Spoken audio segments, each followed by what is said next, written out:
हाँ, दीदी इजाजत है? आप बहुत बढ़िया फाइट कर रहा है। मैं आपको तो करूंगा। लड़ने congratulations। वाले बाप का लड़ने वाला बेटा हूं मैं। Mamta ji, Yes, madam. Yes. I'm told that Uddhav Thackeray ji has to go Yes, yes. fairly soon, so perhaps he should speak and then the others. आप बोल दीजिए ना उद्धव जी। हाँ, दीदी इजाजत है? आप बहुत बढ़िया फाइट कर रहा है। मैं आपको तो करूंगा। लड़ने congratulations। वाले बाप का लड़ने वाला बेटा हूं मैं। उद्धव भैया नमस्कार। नमस्कार नमस्कार हेमंत जी। सोनिया जी, पहले तो मैं आपका अभिनंदन करना चाहता हूँ, फिर से आपने पार्टी की कमान संभाली है और बहुत सारी शुभकामनाएं देता हूँ आपको। आज का जो विषय है, मैं नहीं मानता कि जितने सारे हमारे साथी मुख्यमंत्री जी हैं, किसी का भी मत इससे अलग होगा। सब सारे एक ही स्थिति से गुजर रहे हैं और लड़ाई तो चल रही है। हेमंत जी, पहले जैसे आपने जो बात कही, हमें तय करना चाहिए। अभी एक एक बात तय करना चाहिए, डरना है कि लड़ना है। बिल्कुल बिल्कुल। पहले पहला पहला ये तय करो, नहीं तो ये हमारी चर्चा होती रहेगी, मिलते रहेंगे, चाय पीते रहेंगे। जो भी कुछ, जहाँ आपके यहाँ आएंगे तो आप जो खिलाएंगे हम खाएंगे, हमारे यहाँ आएंगे तो सही इसमें कोई सही, मतलब बिल्कुल नहीं है। बिल्कुल भैया, इसमें कोई मतलब नहीं है। लड़ना है तो लड़ना है, फिर जो होगा होगा। और हमारा तो यही है, सत्यमेव जयते। ऐसे कभी बिल्कुल ये नहीं कि आज तक कभी सत्तामेव जयते नहीं है, सत्यमेव जयते है। तो लड़ना है तो लड़ना है। आम आदमी क्या होता है, आम आदमी की ताकत सबसे बड़ी होती है, उसका आवाज सबसे ऊंचा होता है। और वो अगर कोई दबाने की कोशिश करे तो उसकी आवाज उठानी चाहिए और वो हमारा कर्तव्य बनता है। खैर, दो तीन मुद्दे जो मेरे पास आए हैं। एक तो जीएसटी की बात, दीदी आपने जो कही वही सारी लोगों की स्थिति है। लगातार ये जो पूंजी है बढ़ती जा रही है, दिन ब दिन, एक एक महीना जैसे आगे आगे दिन आगे निकल जा रहे हैं। केंद्र से आने की जो जितने पैसे हैं उसमें बढ़त हो रही है, लेकिन मिल नहीं रहा है। मैंने आज जानकारी ली, बीच में हम क्या करें, खत लिखते रहते, पत्र लिखो।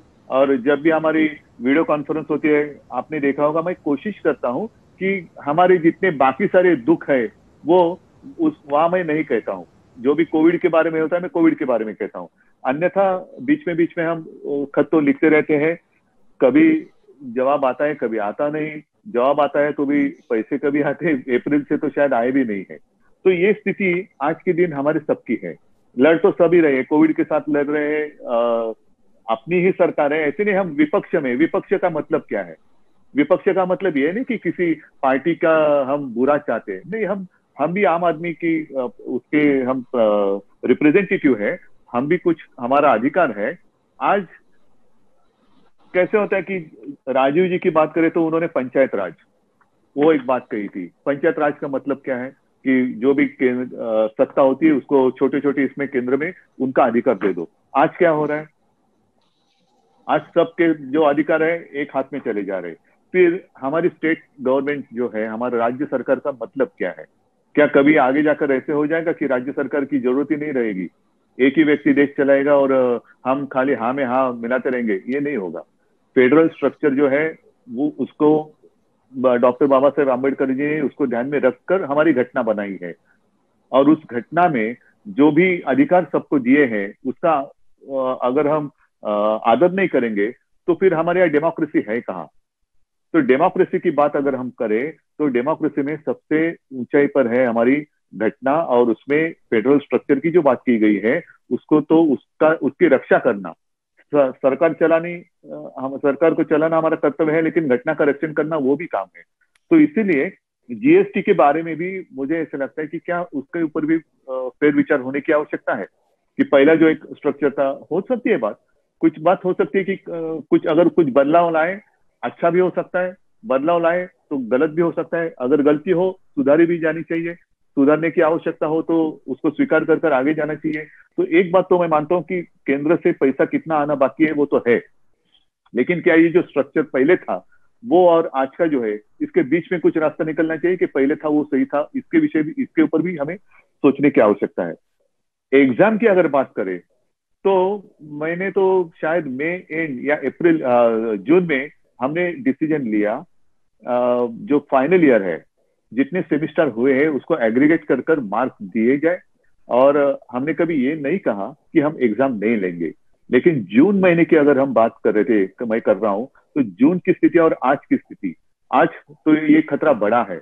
और हमारे शहर में ठीक है, हमारे मुंबई में तो हमने कंट्रोल करने की कोशिश कर रहे हैं, काफी कंट्रोल में आ भी गया है, लेकिन और कुछ जगह वो फैल रहा है, कोरोना थोड़ा थोड़ा फैल रहा है। तो जून से आज की बात करें तो आज ज्यादा फैला हुआ है। तो जून में अगर हम परीक्षा लेने की स्थिति में नहीं थे, तो आज ये जब संकट बढ़ गया तो हम कैसे परीक्षा ले सकते हैं, एग्जाम कैसे ले सकते हैं। मैंने बीच में खबर पढ़ी थी, यूएस में उन्होंने स्कूल खोल दी और ऑलमोस्ट 97,000 बच्चे, 1 लाख के आसपास वो संक्रमित हो गए। क्या करेंगे ऐसे अगर स्थिति हमारे यहाँ आ गई तो। आता सर्वात आधी बातम्या मिळवा आमच्या मोबाईल न्यूज ॲप्लिकेशनच्या सहाय्याने। अँड्रॉइड किंवा iOS प्लॅटफॉर्मवर जाऊन HW न्यूजचे ॲप सर्च करा, डाउनलोड करा, आपल्याला हवी ती भाषा निवडा। आजच्या बातम्यांच्या गर्दीतून आपल्या कामाची बातमी मिळवा फक्त HW न्यूजवर।